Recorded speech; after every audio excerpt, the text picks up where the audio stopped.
نادي الزمالك بيقدر يفوز على الترا سولار 4-1 وبيقدر ان هو يضمن الصعود، وجه الوقت ان انا اتكلم عن الصوره دي. انت دايما اللي حاطط نفسك وحاطط الفرقه وحاطط الجمهور تحت ضغط بدون اي سبب، بسبب فلسفتك الفارغه وبس. مفيش اي حد ليه يد في اللي بيحصل ده غيرك انت كمدرب، ان انت فعلا بتتفلسف فلسفه فارغه، وكل اللي بيحصل ده بسبب خطأك انت.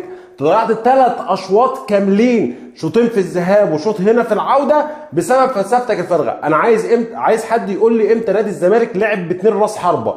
انت منزل ناصر منسي ومنزل سيف الدين الجزيري، طب ليه؟ نفس الخطا اللي انت اخطاته هناك، ويرجع للفيديو اللي انا كنت اتكلمت فيه وقلت عن الماتش الاولاني واسيبه لكم في البايو، ان قلت ان انت زاحم منطقه ال 18 على اللعيبه، مش هتقدر ان انت تدخل ال 18 لان انت اصلا مخليها زحمه، ومش هتقدر تسدد ومش هتقدر تعمل اي حاجه. وده فعلا حصل برضه في الشوط الاولاني، ان انت بتلعب فيه ب2 راس حربه. ده غير ان انت اول مره اصلا تلعب بالخطه دي، فانت لعبت بالخطه دي امتى؟ عشان تعرف ان هي مثمره، عشان تلعب بيها. انت ما لعبتش بيها قبل كده ابدا، فتلعب بيها بماتش مهم زي ده.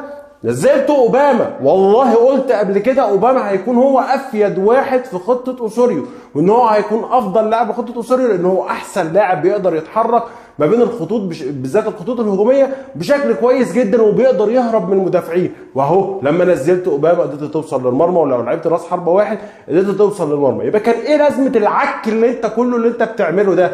الراجل ده مش مفهوم. يعني انت لسه ماتش المقاولين كنت بتلعب من غير راس حربه، عملت لي فعل عبقري ومقعد الاثنين راس حربه جنبك. الماتش اللي بعده بتلعب ب2 راس حربه. احنا مش فاهمين انت عايز ايه؟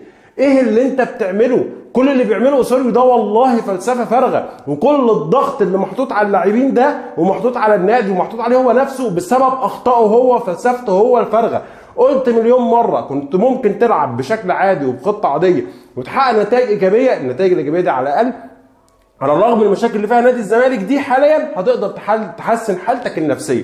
لكن اللي انت بتعمله ده في ظل المشاكل اللي فيها نادي الزمالك، انت بتعمل مشاكل اكتر وبتسوق نفسيتك اكتر و الى غيره. فايه اللي بيعمله اوسوريو مدرب نادي الزمالك غير ان هو بيسبب مشاكل نادي الزمالك؟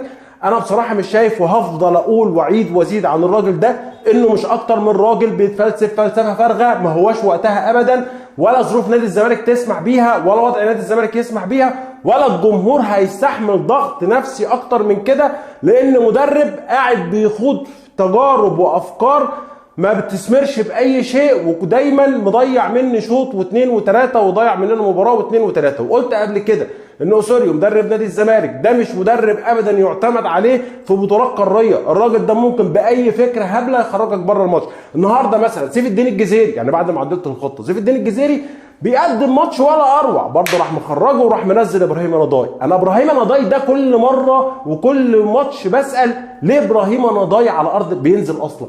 يعني حد يقول لي كده فنيا ايه اللي بيقدمه ابراهيم نضاي على ارض الملعب؟ انا بصراحه ما اعرفش.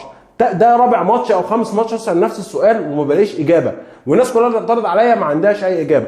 هرجع واقول وما عنديش اي تفسير غير ان الراجل اوسوريو ده هو اللي حاطط الناس كلها تحت ضغط. مشاكل نادي الزمالك كلنا عارفين نادي الزمالك فيه مشاكل، لكن فلسفه الفارغه هي اللي مسببه مشاكل اكتر لنادي الزمالك. كنت تقدر تمشي المرحله دي لحد يناير بنتائج افضل من كده وبحال افضل من كده، لكن بسبب فلسفته هو الفارغه انت دايما محطوط تحت ضغط، ودايما في مأزق، ودايما يا بداياته هو يا تغييراته هو هي اللي بتسبب المشكله، مش اي حاجه تانية. انا واحد من الناس اتمنى ان الراجل ده يبطل فلسفته الفارغه، لان زي ما بقول ما بتعملش اي حاجه غير ان هي بتحمل نادي الزمالك اخفاقات وضغط نفسي ومشاكل اكتر من المشاكل اللي فيها نادي الزمالك. بس هل في فايده مع الراجل ده؟ انا بصراحه ما فيش، شايف خلاص ان الراجل ده ما فيش اي فايده معاه، والراجل ده لازم يرحل عن نادي الزمالك.